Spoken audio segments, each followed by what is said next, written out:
السلام ورحمة الله وبركاته.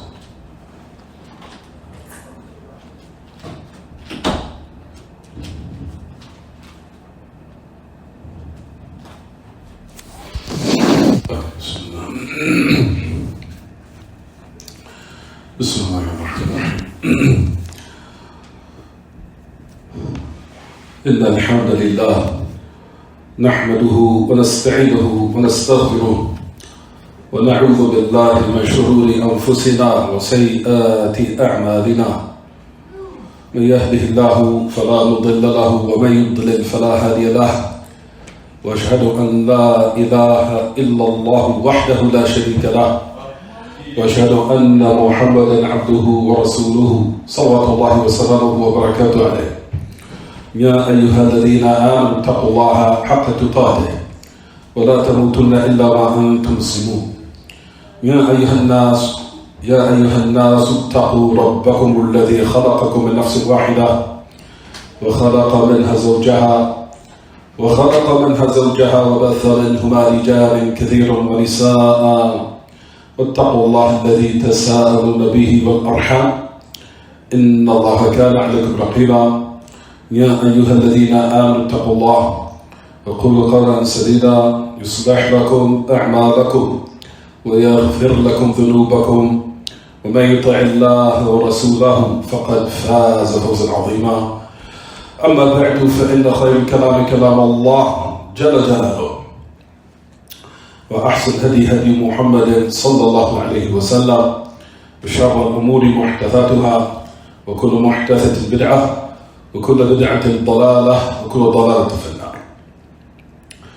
As we continue in the explanation of this great treatise entitled Fataawa Hamawiyyah al-Kubra by the great Imam Taqiyuddin Ahmad al-Abd al-Halim ibn Abd al-Salam ibn Taymiyyah al-Harrani Dimashqi al-Mutawaffa sanata 798, the one who died 728 after the migration of our Prophet alayhi salatu wasalam. We continue on the other, where we stopped. Where Shaykh al-Islam was speaking about the affairs of how the Quran is explained within those different ways. We talked about the first, number one was what everyone. The first was based upon the pure Arabic language. It was number one, what everyone. Number two was what? Based upon what? Based upon, what was it? Does anyone know? Say it real quickly. Those were the second category of the one, or those who will not be excused of this ignorance. Meaning, every Muslim is to have knowledge of these affairs, such as the matters that pertain to the foundations of the religion, such as Aqidah, such as knowing the meaning of La ilaha illallah.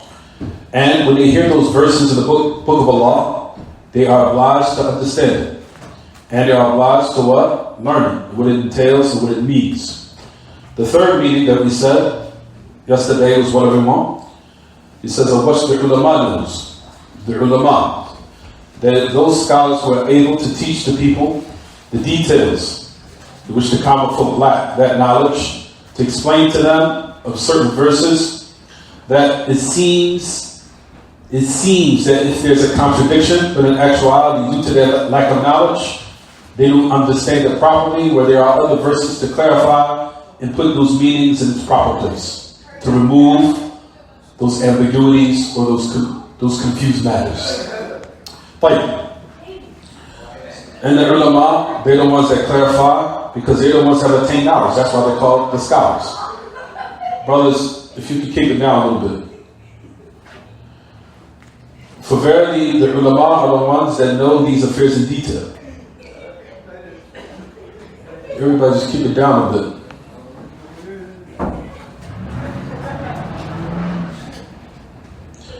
The ulama are the ones who knows these details. They're the ones that can clarify in the verses, explain to the people of what those verses, whether or not they carry what? Different meanings that are all correct. We gave examples of that yesterday, right everyone? For example, in tafsir, what the ulama knows of those who study, the ayah, where Allah subhanahu wa ta'ala, for example, says, وَاعْتَصِمُوا بِحَبْلِ اللَّهِ جَمِيعًا وَلَا تَفَرَّقُوا.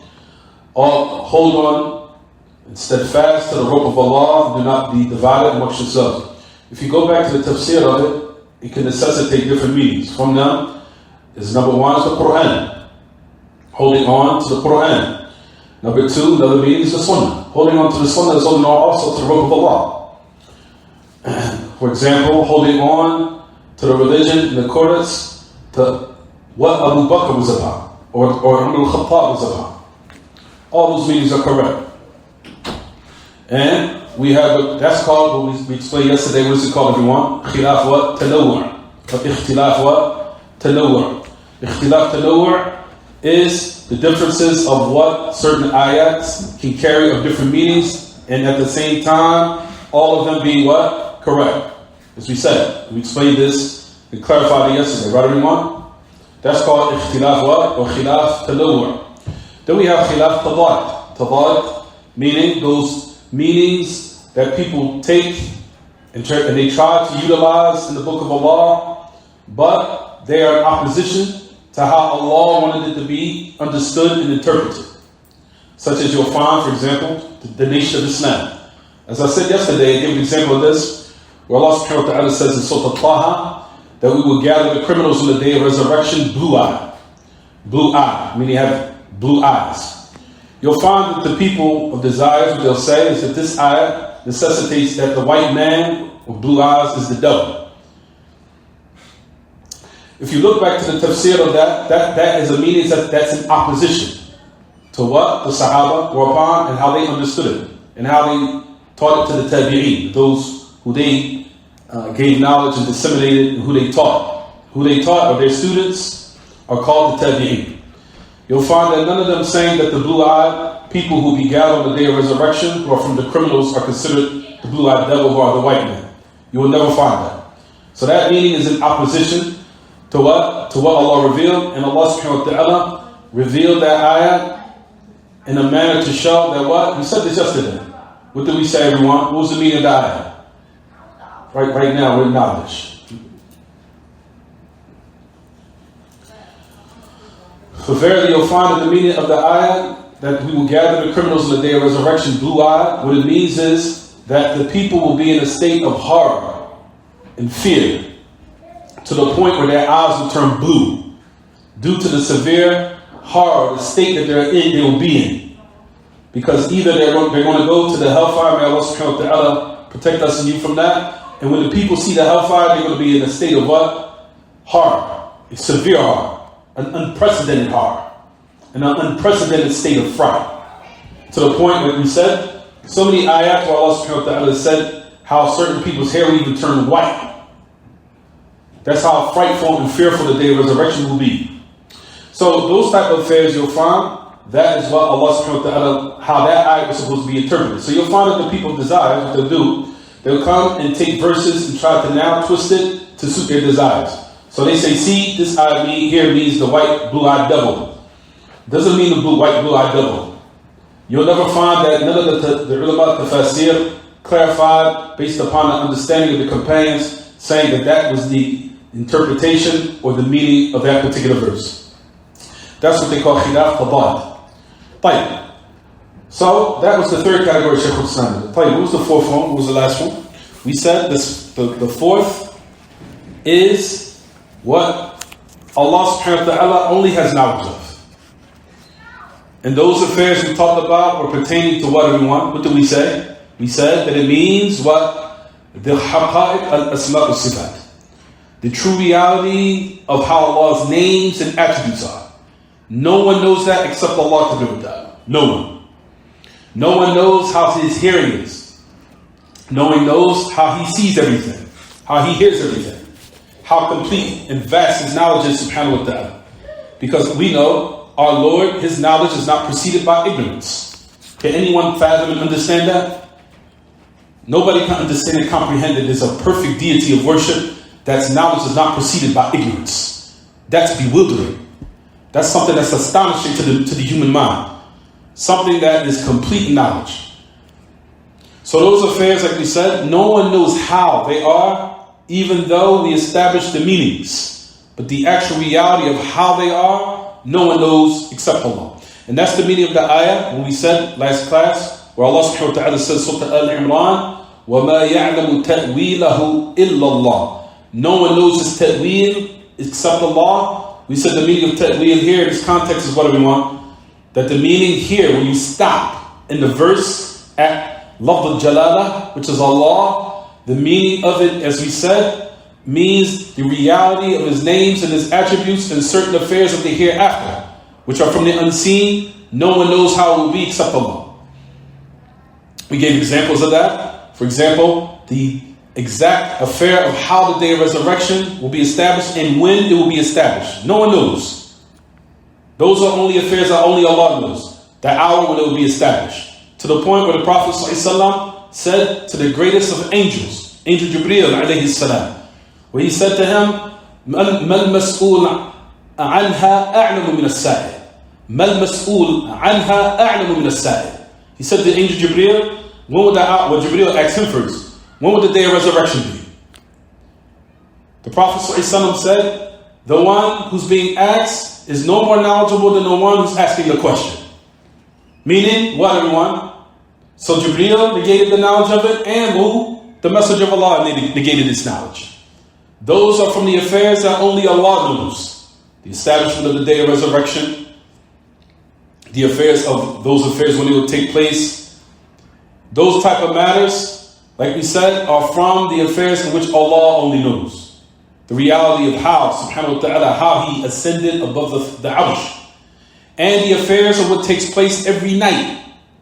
From the affairs that take place every night, Allah's descension. In the third part of the night. How Allah does it, Allahu A'lam. No one knows the reality except Allah of how Allah descends in the third part of the night to the lower heaven. In which we affirm, which comes in the Sahihain, Bukhari, Muslim. And that hadith is not only just authentic, that hadith is also mutawatir.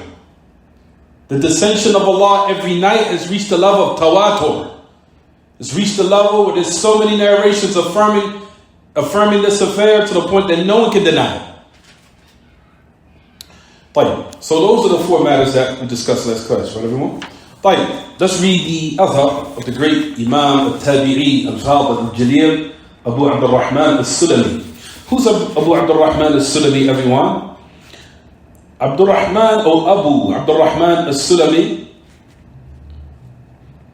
his name was Abdullah ibn Habib ibn Rabi'ah al-Tabi'i al-Fadil al-Jalil. He's not a Sahabi, he was a Tabi'i. Abu Abdur Rahman, that was his kunya. His name was Abdullah ibn Habib ibn Rabi'ah.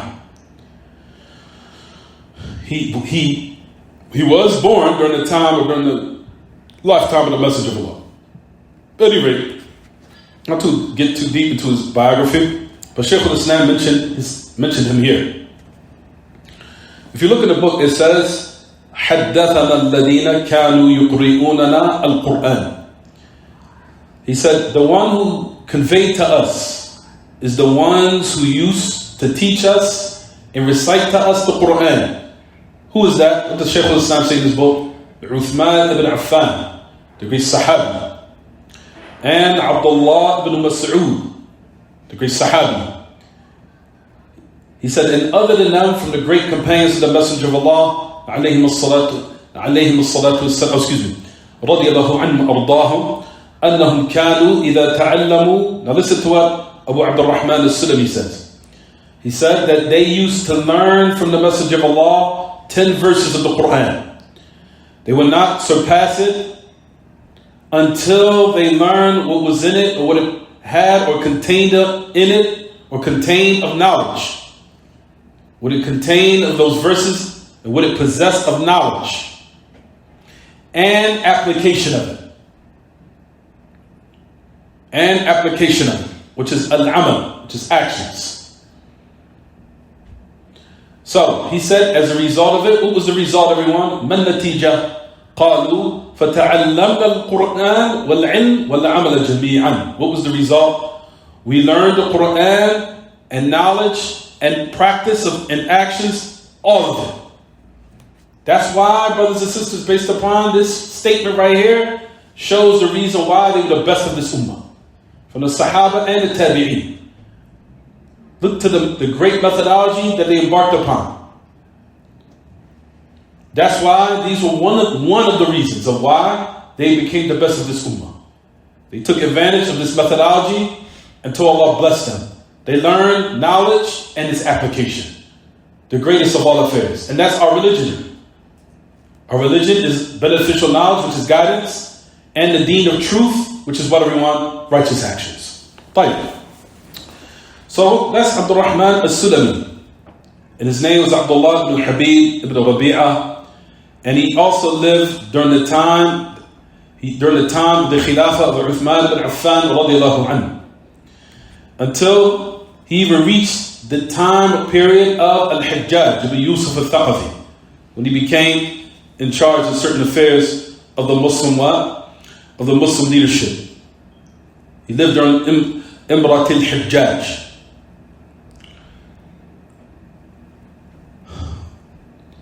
So let's continue what Shaykh al-Islam mentions. It says, let's return back to the book. I don't want to go too deep. طيب.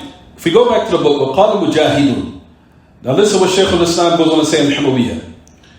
عَرَضْتُ الْمُصْحَفِ عَلَى بْنِ عَبَّاسِ مِنْ فَاتِحَتِهِ إِلَى خَاتِمَتِهِ أَقِفُ عِنْدَ كُلِّ آيَةٍ أَسْأَلُهُ عَنْهَا. He said that I've shown the Mus'haf, meaning the Quran, to who? Ibn Abbas. From Surah Al-Fatiha all the way to the end. And I would stop Ibn Abbas at every verse, asking him about it. He said every verse. So who do we give a reference in regards to how we interpret the verses of the Quran? These people. The Sahaba, then those who took knowledge from them, the great scholars who's considered from the Tabi'een. To the point where Mujahid ibn Jabbar, this great Tabi'i, al-Fadl, al-Kabir, said, I've shown the Mus'haf to Ibn Abbas from Surah Al-Fatiha all the way to the end of the Quran, stopping him at every verse, asking him about what? Every ayah. To the kids, can you tell them to keep it down or to go outside if they can? Because it's kind of loud. And we can hear them here. And if they want, they can sit in the class and attend it, which is better.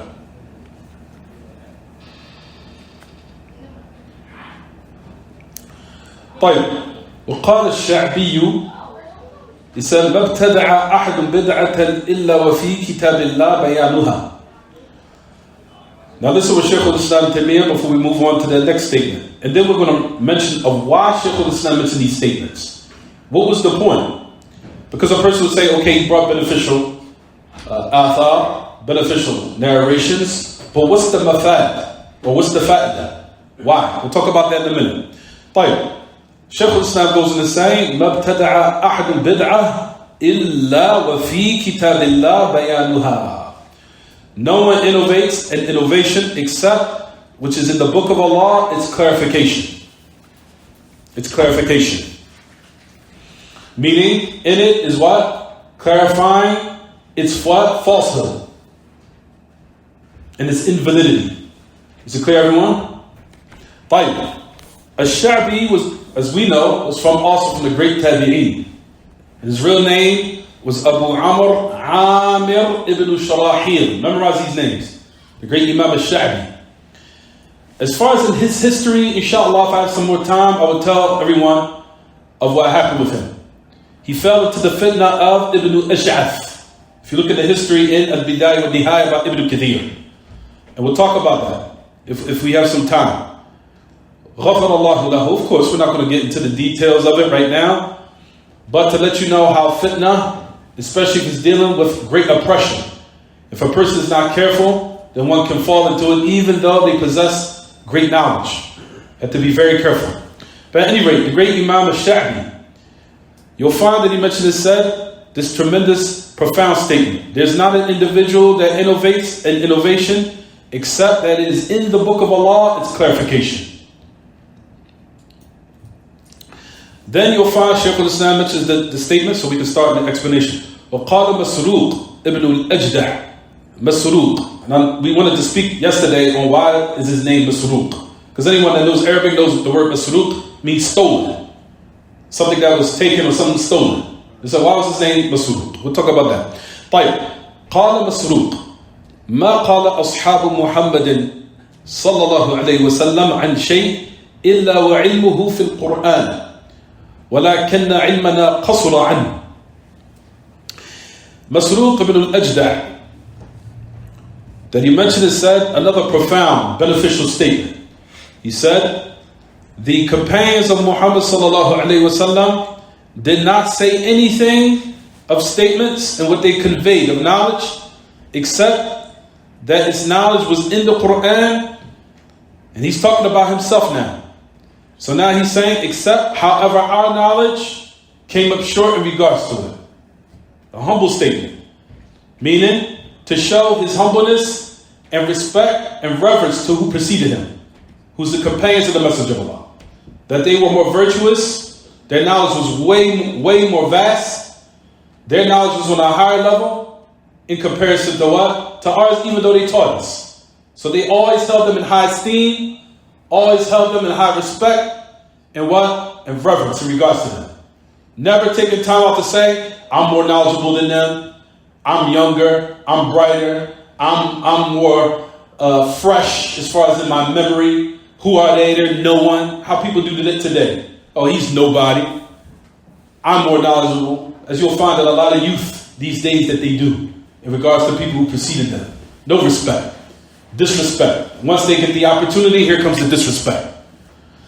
Those affairs you'll find how these scholars who Allah preferred, this is how they held their scholars and those who preceded them in high esteem. Saying that the companions of Muhammad sallallahu of what they said of anything except that its knowledge was in the Quran, however our knowledge came up short in regards to that. We'll explain that in a minute. But why was his name Masruq? Masruq ibn al-Ajda', everyone.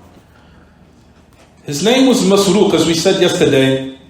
Masruq ibn al-Ajda' ibn Malik al-Hamdani. Then he became from the tribe of what we know, al-Wadi'i. Al-Wadi'i. Masruq ibn al-Ajda', when he was young, he was stolen. Somebody stole him when he was young. I mean, he was kidnapped. I guess someone kidnapped him. He was stolen. Then they found him. Then when they found him, he had taken on that nickname, Masruq, the one who was stolen. He became Muslim and his father, Al-Ajda'. Al-Ajda' was his father. But however, Al-Ajda' changed his name to Abdur Rahman. He changed his name to Abdur Rahman. Al-Ajda' became Abdur Rahman. So,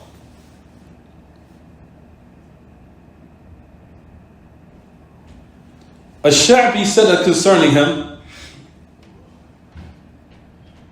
he said, مَا عَلِمْتُ أَحَدًا. I'm sorry everyone, I think it's the opposite. I'm sorry, I apologize. I have to check it. I have to go back and check it. Masruq, I think his name was Abdur Rahman. Or his father. It's one of the two. I just have to check it. Because Masruq is known in narrations. If you look in the chains, it's Masruq. They don't never say Abdur Rahman. So what comes in my mind is that was his father's name. Because if you look at all the narrations in the Asani, you'll find that they always, when they mention Masruq, they mention it just like that. Masruq ibn al-Ajda'. طيب.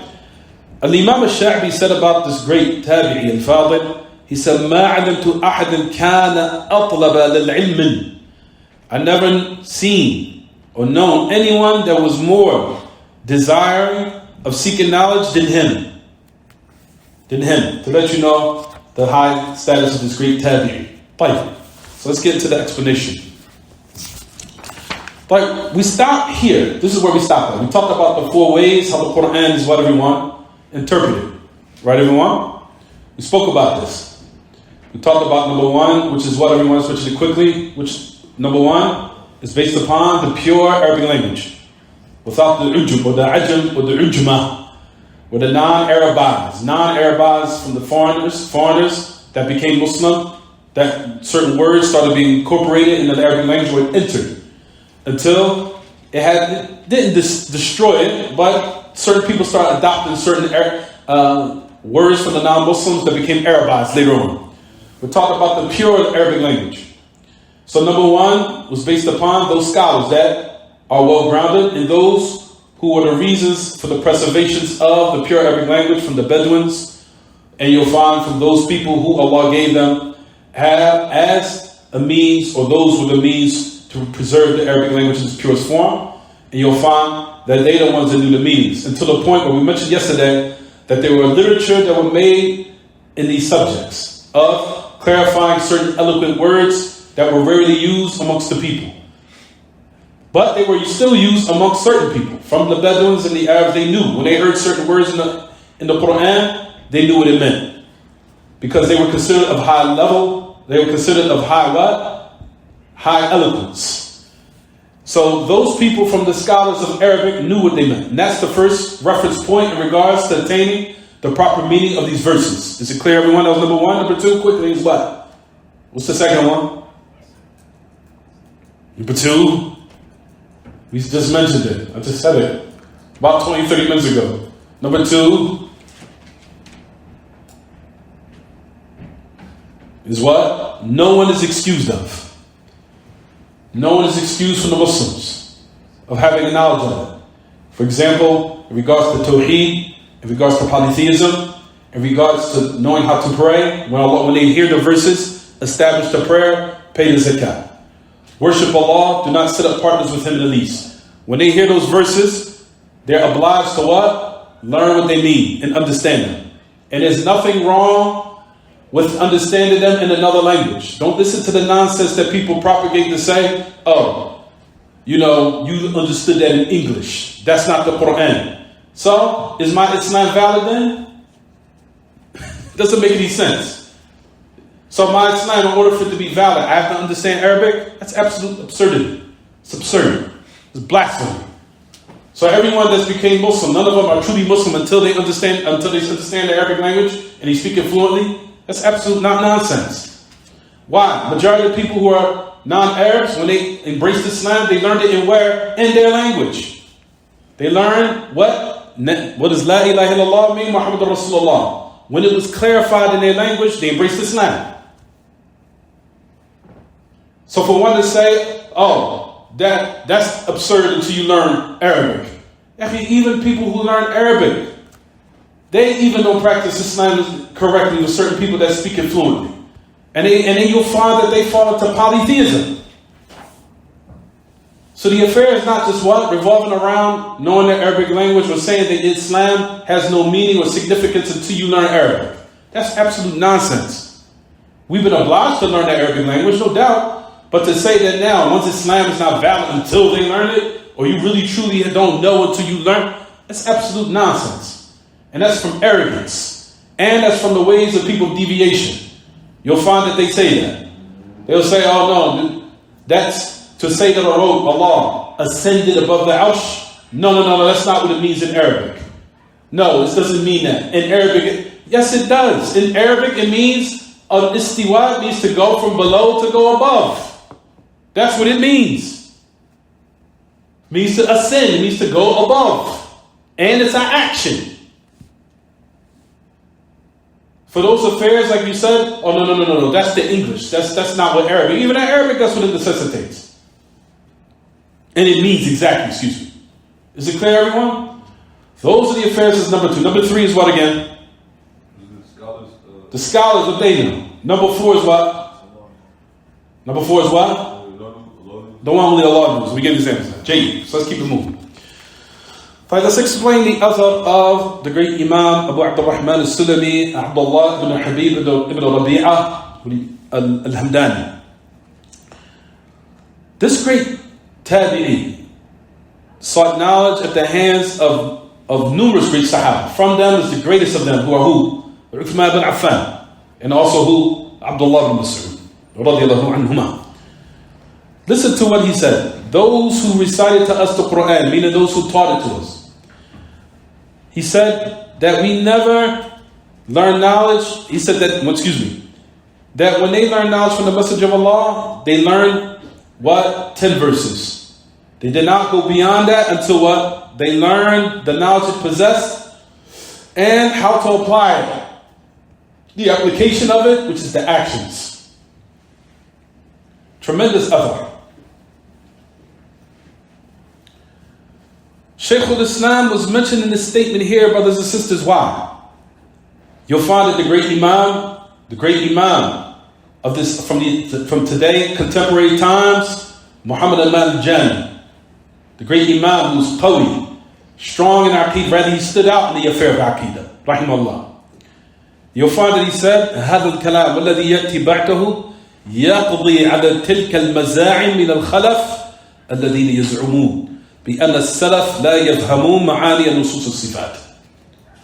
That's the reason why Shaykh al-Islam mentioned this. In this one tremendous, profound, beneficial statement was summed up right here. What was the mafad? What was the meaning or the benefit of why Shaykh al-Islam mentioned him? He said the reason why Shaykh al-Islam used this athar, he said, is to destroy the claims that the later generations of the Khalaf and their so-called claims that the Salaf did not understand the meanings of the texts affirming the attributes or names and attributes of Allah. That they didn't understand it properly. And that their knowledge was what? Was incorrect. Or rather their knowledge was unacceptable.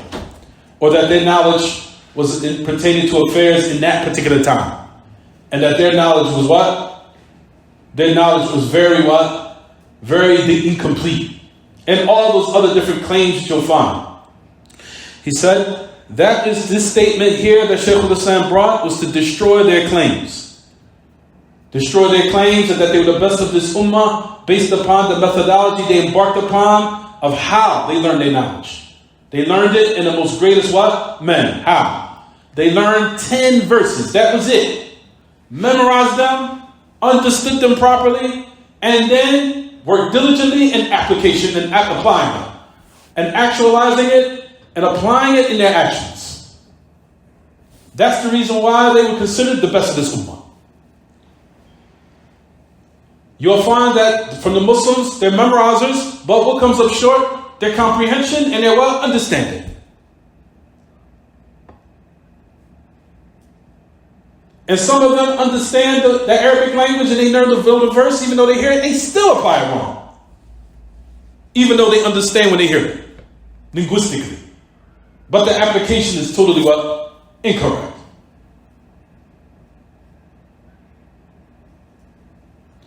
That's the reason why this ummah was considered what, everyone? The best. And that's why these claims that the great Imam Muhammad al-Jami said, this was the reason why Shaykh al-Islam was mentioning this athar here. To let you know that the Salaf, they were the ones that understood the nusus correctly. Those who came before. Not those that come in the later generation, come with all claims, and rather you'll find that they also what? They also discourage the people of understanding the Kitab and Sunnah, especially in the affairs of Al-Asma wal-Sifat, and especially in the affairs of Sifat al-Khabariyah. Don't take your knowledge from them. Our knowledge is better because they didn't understand it by using their rationality or their minds. Or their so-called intellects. They didn't have no knowledge of that. We the ones that now want to bring it to you correctly. So that's why Shaykh al-Islam was bringing what? This particular athar. So let's go on to the next.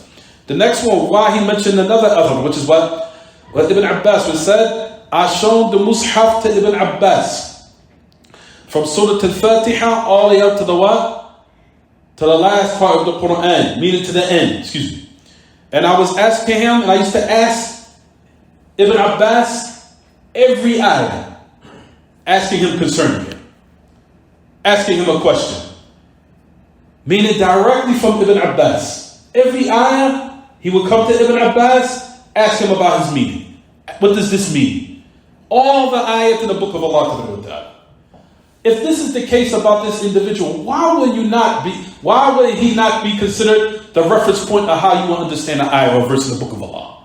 Why would you skip over that? That's why Shaykh al-Islam mentioned this athar here, telling the Muslims, if you have any sense, this is the people who you need to what? Refer back to in your understanding of the verses. Stop listening to these idiots who so-called use their rationality. to rationalize, and so-called use their minds and intellects or intellectualists that give their rationality preference over what they say. These are the reference point in our religion of who we refer back to. These people who had been embarked upon this type of methodology when they learn the revelation of Allah. These are the people who are the reference points.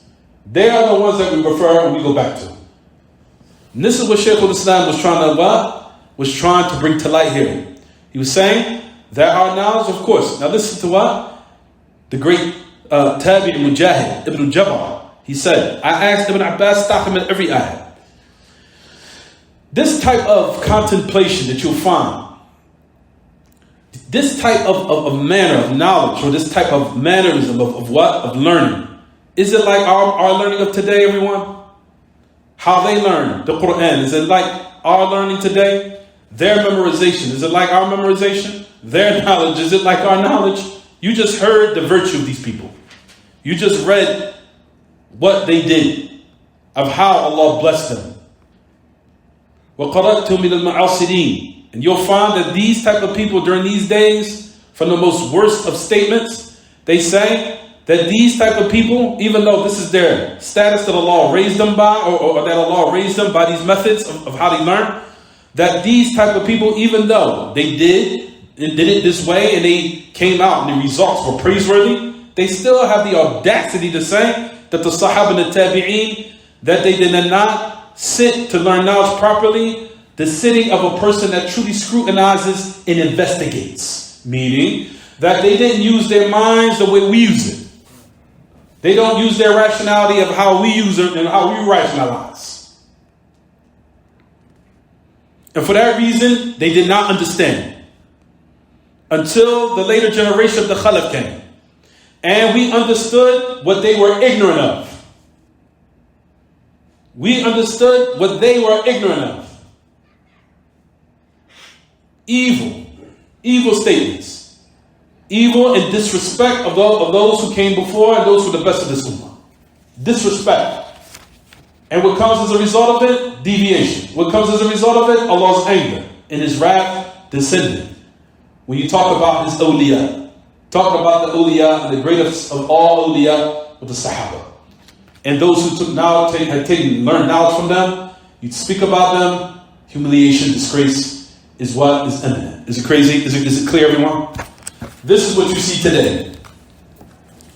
So, you'll find the great Imam, let's go to the next adhan. Al-Sha'bi, he said, مَا ابْتَدَعَ أَحَدٌ إِلَّا فِي كِتَابِ اللَّهِ بَيَانُهَا. Allahu Akbar. Tremendous statement. The great Imam, Abu Amr ibn Sharahil al-Sha'bi, great Imam. He said that there's no one that innovates an innovation except in the book of Allah, it's clarification. However,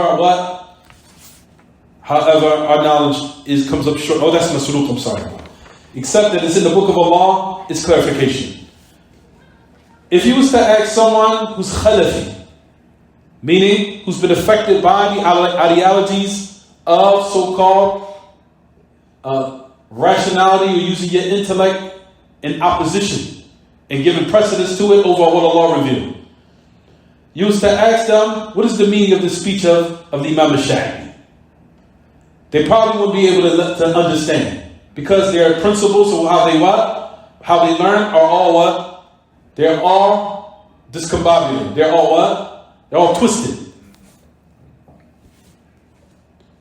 What is the meaning of this speech? No one that innovates an innovative practice or innovation except in the book of Allah is clarification. Where did the Imam al-Sha'bi that he mentioned this, and where did he understand this? He attained it from this meaning in Surah Al-An'am, in ayat number 153, in Surah Al-An'am, where Allah subhanahu wa ta'ala says in his book, وَأَنَّ هَذَا صِرَاطِي مُسْتَقِيمًا فَاتَّبِعُوهُ وَلَا تَتَّبِعُوا السُّبُلَ. That Allah subhanahu wa ta'ala said that this is my straight path, follow it, and do not follow other paths. Do not what? Follow the paths of innovative practices. The message of Allah sallallahu also what? Clarified it when he alayhi salatu wasalam explained this ayat himself. Where the message of Allah sallallahu alayhi wasallam had what? That he had drawn that line. One line. To let one know that if you want to survive in this world, this is the only line that if you stick to it, and if you hold fast to it, and you remain firm and steadfast upon it, you'll be victorious. There is no other paths. Clarifying to the people that the truth is not plural, it's not ta'addud. There is no ta'addud in regards to the haqq. There is no plural paths in regards to the truth. The truth is only what? One. And that people who say that, for example, we can reach God in my way, or I can attain God's pleasure and how I feel, and in my way, in the manner of how I feel is right. The Messenger of Allah ﷺ drew this line to let one know that this is the only line that as a result of it, if you cling to it, you will attain prosperity and survival. What do you mean prosperity and survival? Meaning your soul will be saved in the hereafter, and your mind and your heart will be preserved as far as it being upon what's correct in this world. We will attain happiness in this world and in the hereafter. You deviate from this line, know that your salvation has been forfeited. You forfeited your salvation. You forfeited your chances of survival. Once you deviate from that one path, in which the Messenger of Allah had what? Drawn. And he said, alayhi salatu wasalam, that upon every line is a what? A devil calling to it. And where the lines, brothers and sisters, have been multiplied these days. And as the time progresses, the calls of the devil become more and more and more. And they become multiple. So the pathways of destruction, they're plural. They're multiple. Is it clear, everyone? The pathways to destruction, the pathway to hell, if you want to call it, they're multiple. That's the reason why Allah subhanahu wa ta'ala says in this book, Allahu waliyul ladina amanu yukhrijuhum min al-dhulumat ila al-nur. وَالَّذِينَ كَفَرُوا أَوْلِيَاؤُهُمُ الطَّاغُوتُ يُخْرِجُونَهُم مِّنَ النُّورِ إِلَى الظُّلُمَاتِ أُولَٰئِكَ أَصْحَابُ النَّارِ هُمْ فِيهَا خَالِدُونَ. Allah is the protector and the aider of those who takes them out from the levels of darkness. Allah subhanahu wa ta'ala plural, made plural in this ayah, in this context, what do we want? Falsehood in its ways to the hellfire. Notice Allah subhanahu wa ta'ala didn't say dhulma, he said dhulumat. To let you know that the pathway of evil and destruction which will lead you to the hellfire is multiple. Notice Allah in the same context, He removes them from out of what? Dhulumat to the light. The light. The light, Allah only made it what? Singular. So the truth is only what? One. And those who disbelieve, their awliya is their protectors and aiders is what? The taghut. Removing them from out of one truth and putting them into different plural, different what? Multiple paths of what? Of darkness and destruction. To let you know that its paths and embarking upon it is easy. If you want to be lost, it's easy. If you want to get lost in the sauce, it is easy. All you have to do now is turn on YouTube. And if a person is eloquent and his speech is embellished enough, you'll be from his followers. Easy these days. If that devil, that shaitan, his speech is decorated enough, you'll be from his followers. And if you do not have the knowledge to combat it, and if a person does not know, first you're not even supposed to listen to it. Even some of us that have studied Aqidah in a very in-depth way. So we are even scared for our hearts. For certain people that maybe shaitan speech have been very decorated. That's why there are only certain people that can what? Investigate those affairs to bring to light what these people are upon of falsehood. Those who have been well grounded can peek through the decorated speech and the nonsense they're saying. The problem with our people these days, they're very arrogant, and they all know it all. So I could pick between what is true. I can decipher whether or not what he's saying is true, what he's not saying is true. Oh, I can see it and hear it for myself. Those same people that used to say that statement to me, I find that they're now upon deviation. If not majority of them. And for what comes to my mind, I think it was all of them. Not one exception. Arrogant. Oh, I can decipher between what they're saying is wrong and right. I can do it. Okay, Mr. and Mrs. Know-it-all. We'll see you in 3 or 4 years, inshallah. We hope that you remain firm upon the truth. Then you look, when the time elapses, where are they? With those people. Is it clear, everyone? Easy to fall into the net and the pitfalls of the devil. That's why the Messenger of Allah ﷺ gave us a line, he gave us a criteria to what? To remain firm to and to not to deviate from. Now listen to what the great Imam Shaykh Muhammad al-Jamili said. He said, these paths, تلك هي الطرق وتلك هي السبل وتلك هي البدع. These are the paths, these are the ways, these are the innovative practices. The message of Allah, the affair that keeps us firm, اشترك الوحي المتلو والوحي المروي. He said, we have the two revelations, the revelation that's recited and the revelation that's been narrated. Allahu Akbar. Strong, powerful statement by the great Imam. He said, the revelation we have that's recited and the revelation that is what? Narrated. And clarifying to us these atrocities and these reasons for destruction. We have the wahyu al-matlu, the recited revelation. وَمَا آتَاكُمُ الرَّسُولُ فَخُذُوهُ وَمَا نَهَاكُمْ عَنْهُ فَانْتَهُوا فَاتَّقُوا اللَّهَ. Whatever the messenger gives you, take it. In meaning, in the authentic sunnah. And what he prohibits you, what? Abstain from it, meaning in the authentic sunnah. That revelation is called al-wahyu al-matlu, recited revelation. Then you have what he said, rahimallah. Then we have what they call al-wahyu alladhi yurwa, or al-wahyu al-marwi. The what? The revelation that has been what? Reported and conveyed and narrated. Notice the great Imam, he says that is what? Revelation. That comes in the authentic hadith where the Messenger of Allah sallallahu mentioned, said, مَنْ عَمِلَ عَمَلًا لَيْسَ عَلَيْهِ أَمْرُنَا فَهُوَ رَدٌّ. Whoever does an act that is not upon our affair will have it rejected. Where do we find that? In the revelation that's called al-wahyu al-marwi. The revelation that's been narrated, that's been reported.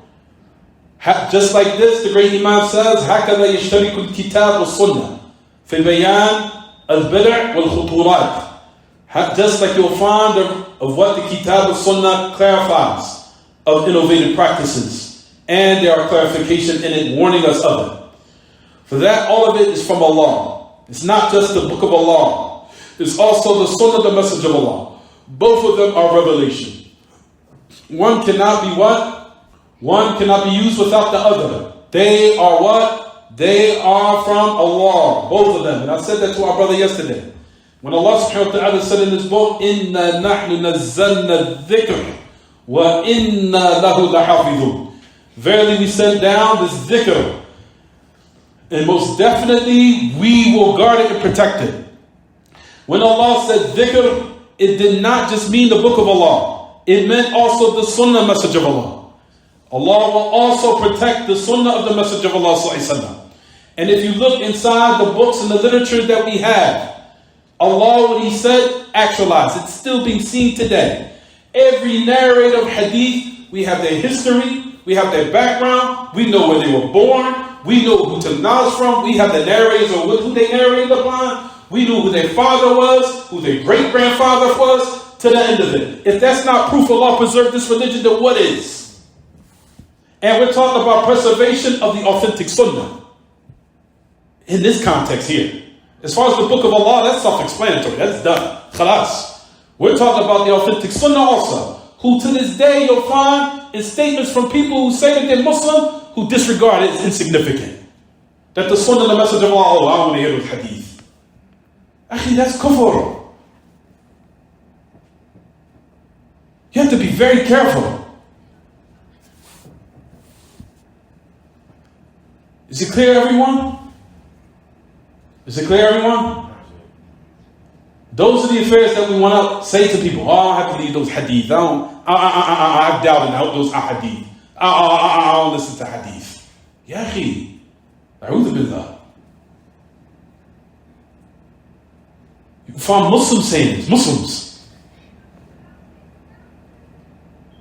So those affairs, brothers and sisters, this is what we're speaking about here.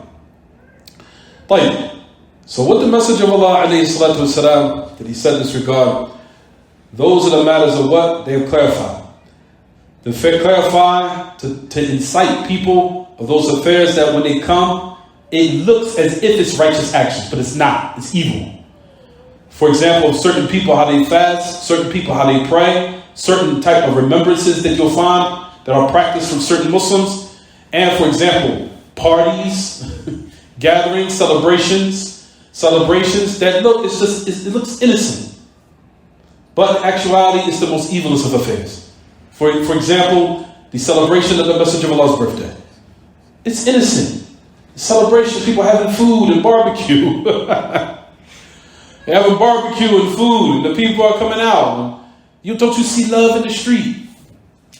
Don't you see love, Yahi? Look at the numbers. Look at the people. Look how they're smiling. Not realizing what will be the ultimate result later on is destruction.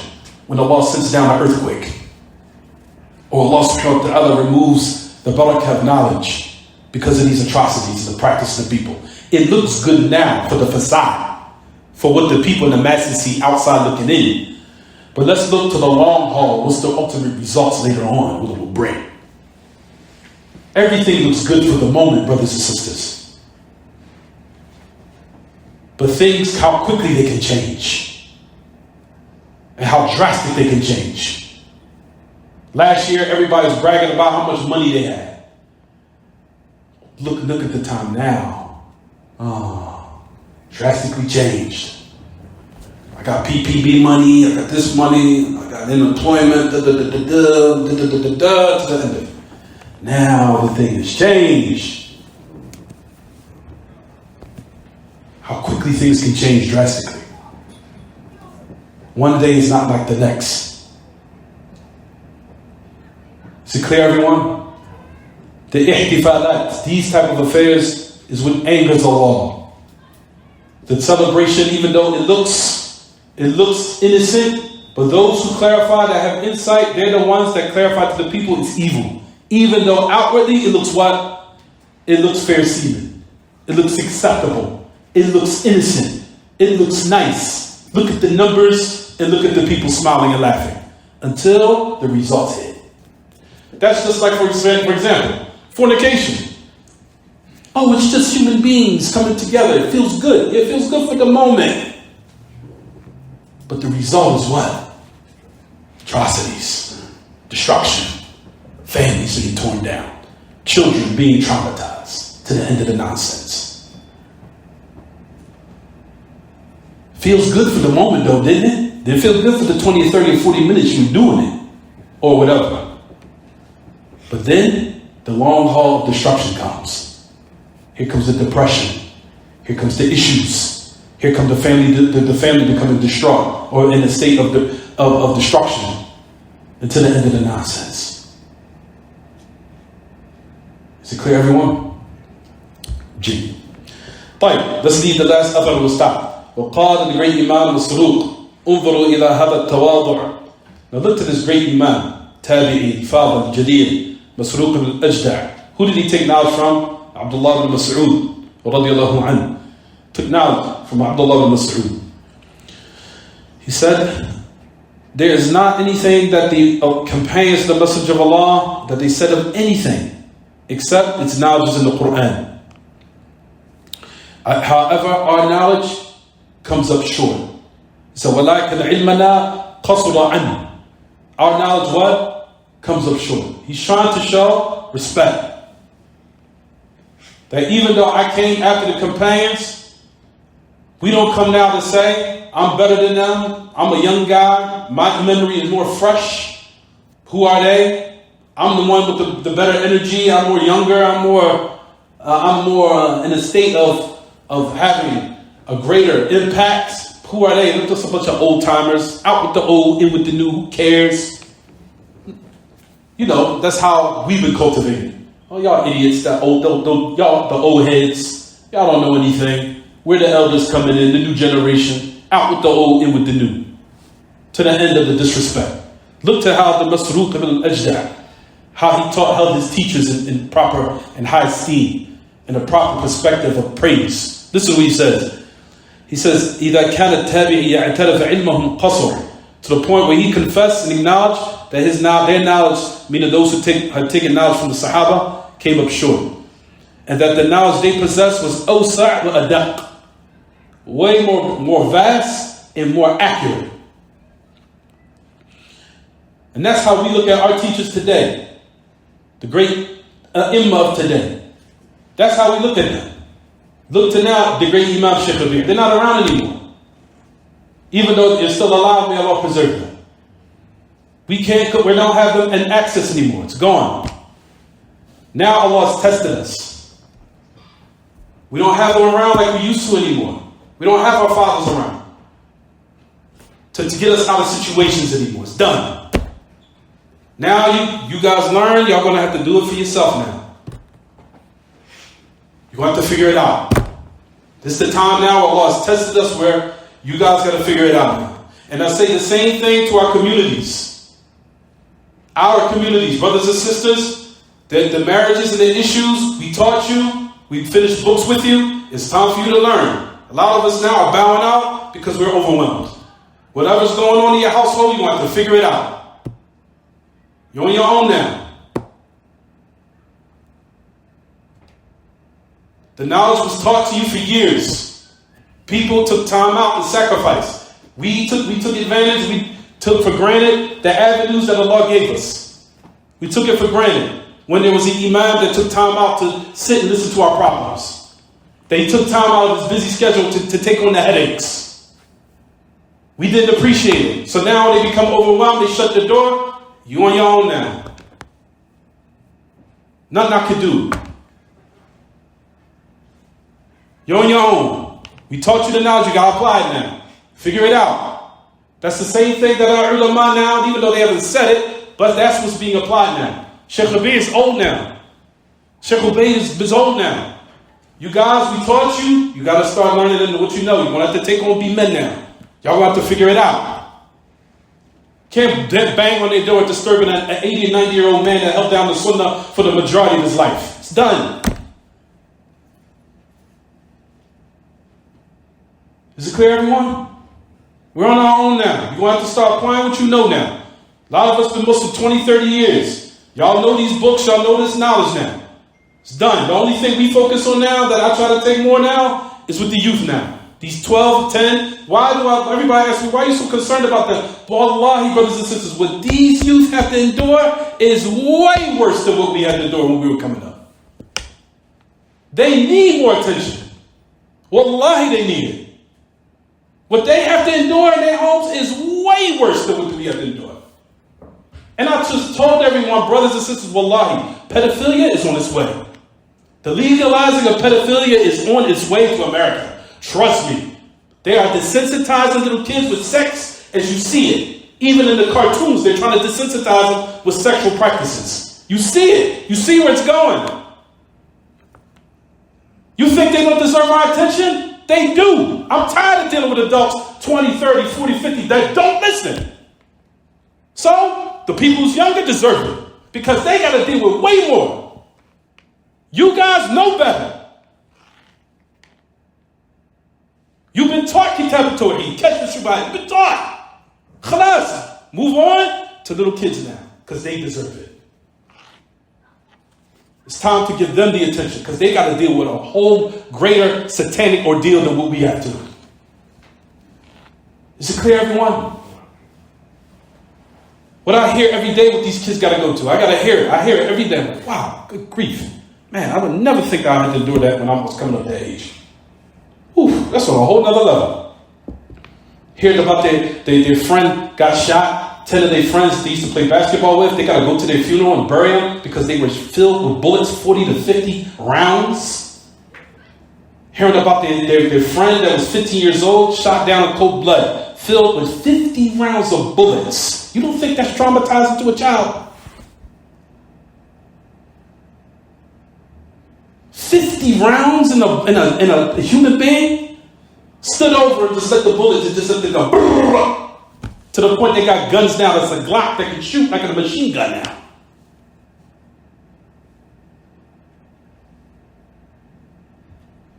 Just heard last week, there was another child. I think they filled him with 80 rounds. 80 rounds of bullets. Stood over him and shot him until his face was disfigured. You don't think the children, when they hear this stuff, they're not traumatized? And we got the nerve to be busy with people our age that don't want to listen? So forget them. So you guys that's in my age bracket, man, I'll age you. I'm done. Tired. My focus now is on these little kids. Because what they're going to have to embark upon when we're gone, who they might embark upon a time when the Dajjal might come out. We got to get them prepared and get them ready. Show them love in the house, kiss them, and show them more love. Show them more patience. Because what they're going to embark upon is, is it clear what I'm saying, everyone? As far as you guys that's in my age bracket, you're on your own. You want to figure it out. Door is shut now. And a lot of these things that Allah has given us is taken away now. We don't have accessibility to none of our great fathers anymore. Shaykh al-Bayn. It's not easily accessible anymore. Shaykh al-Bayn. These are ulamas not easily accessible anymore. Allah has now shut the doors to test us, to say you guys have to now take on the burden of what? Applying what they taught you.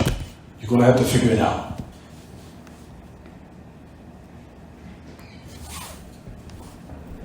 Is it clear, everyone? We'll stop here, inshallah. Any questions about the lesson? Tafadhal. Shabi, yeah. When he mentioned there's individual immigrants that is explained in the Mus'haf, what surah was that again, Shaykh? Oh, no, that's not a surah. Oh. That's a statement. And he used a surah, right? Imam al-Shabi?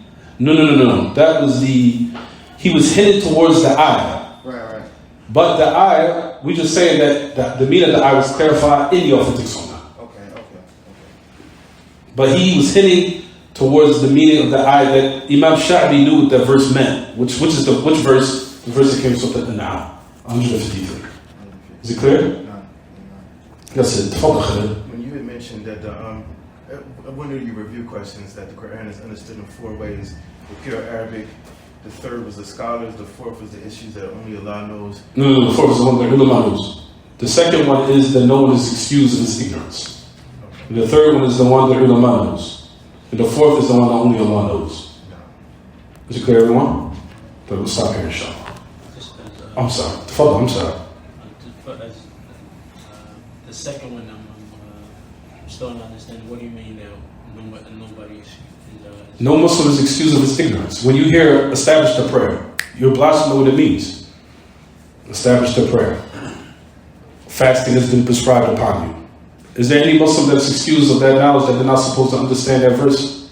Everyone has been obliged to understand that. You understand? That's basically it. Worship Allah, don't set up partners with Him. As soon as they hear that, they're supposed to know what it means and apply it and attain knowledge in regards to it. Is it clear? No. We'll stop here. Sallallahu wa sallam wa barak ala nabiyyina Muhammad wa ala alihi wa sahbihi. Subhanaka Allahumma wa bihamdik. Ashhadu an la ilaha illa anta astaghfiruka wa atubu ilayk.